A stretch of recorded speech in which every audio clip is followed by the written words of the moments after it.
आपण रोज दिवे लावतो, मोबाईल चार्ज करतो, कम्प्युटरवर काम करतो. पण या सगळ्याच्या मागे एक प्रचंड मोठं अदृश्य जग आहे. हे जग आहे आपल्या वीज जाळ्याचं, म्हणजेच इलेक्ट्रिकल ग्रिडचं. तर आज आपण याच अद्भुत प्रणालीची गोष्ट पाहणार आहोत, एका छोट्याशा कल्पनेच्या ठिणगीपासून ते आजच्या अवाढव्य सुपर ग्रिडपर्यंत. कधी विचार केलाय की आपण जेव्हा एक बटन दाबतो तेव्हा त्या एका क्लिक मागे किती मोठी आणि गुंतागुंतीची यंत्रणा काम करत असते? आपल्या घरात येणारी वीज नक्की येते कुठून आणि कशी येते? चला तर मग आज या बटनामागच्या जगात डोकावूया आणि पाहूया की ही सगळी किमया घडते तरी कशी. ही गोष्ट सुरू होते 19व्या शतकाच्या शेवटी. चला थेट इतिहासात जाऊया, जिथे विजेची ही कल्पना नुकतीच आकार घेत होती. या प्रवासाची सुरुवात केली थॉमस एडिसनने. 1882 साली न्यूयॉर्कच्या पर्ल स्ट्रीट स्टेशनमधून जगातली पहिली वहिली वीज प्रणाली त्यांनी सुरू केली.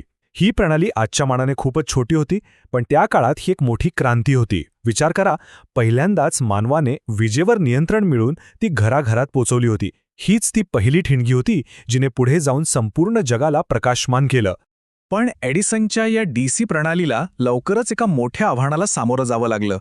आणि इथूनच सुरू झालं प्रवाहांचं युद्ध, एक असं तांत्रिक युद्ध जे विजेचं भविष्य ठरवणार होतं.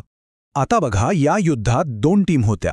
एका बाजूला होता एडिसनचा डायरेक्ट करंट म्हणजे डीसी. तो लांब अंतरावर पाठवण्यासाठी फारसा सोयीचा नव्हता, कारण त्यात ऊर्जेचा खूप ऱ्हास व्हायचा. आणि दुसऱ्या बाजूला होता निकोला टेस्ला आणि वेस्टिंगहाऊस यांचा ऑल्टरनेटिंग करंट म्हणजेच एसी. याचं वैशिष्ट्य असं होतं की ट्रान्सफॉर्मरच्या मदतीने याचं व्होल्टेज सहजपणे वाढवून ते लांबच्या लांब अंतरावर पाठवता येत होतं. आणि शेवटी या युद्धात एसी प्रणालीचा विजय झाला. का? कारण एसी वीज कमीत कमी नुकसानीसह खूप लांब अंतरावर वाहून नेली जाऊ शकत होती आणि भविष्यातल्या मोठ्या ग्रिडसाठी हेच तर आवश्यक होतं.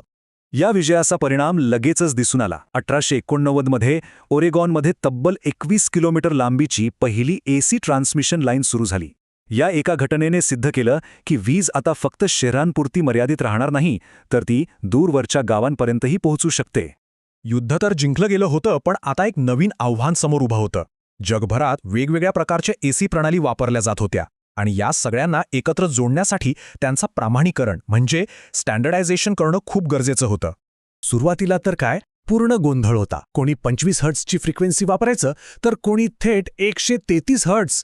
आता हर्ट्झ म्हणजे विजेच्या प्रवाहाची दिशा सेकंदात किती वेळा बदलते हे मोजण्याचं एकक.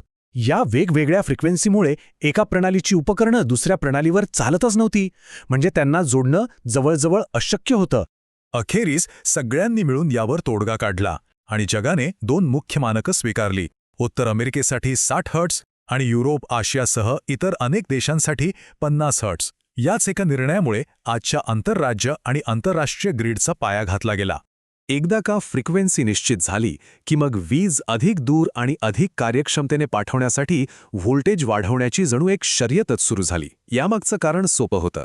व्होल्टेज जितकं जास्त तितकी वीज कमी नुकसानीसह लांब अंतरावर पाठवता येते. आणि 20व्या शतकात या व्होल्टेजमध्ये झालेली वाढ खरंच अविश्वसनीय होती. 1969 पर्यंत आपण तब्बल 7,65,000 व्होल्टपर्यंत पोहोचलो होतो. विचार करा, आपल्या घरात येणाऱ्या विजेपेक्षा हजारो पटींनी जास्त. या उच्च व्होल्टेजमुळेच आज वीज निर्मिती केंद्रांपासून हजारो किलोमीटर दूर आपल्या घरापर्यंत पोहोचू शकते. चला आता इतिहासातून वर्तमानात येऊया आणि पाहूया की आजच्या आधुनिक इलेक्ट्रिकल ग्रिडची रचना नेमकी कशी असते.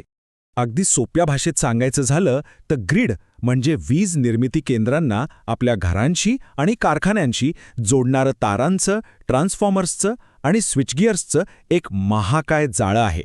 हा विजेचा प्रवास खरं तर 4 सोप्या पायऱ्यांमध्ये होतो.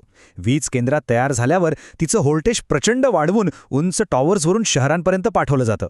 शहरांजवळ आल्यावर व्होल्टेज टप्प्याटप्प्याने कमी केलं जातं आणि शेवटी आपल्या घरांपर्यंत ते सुरक्षितपणे पोहोचवलं जातं.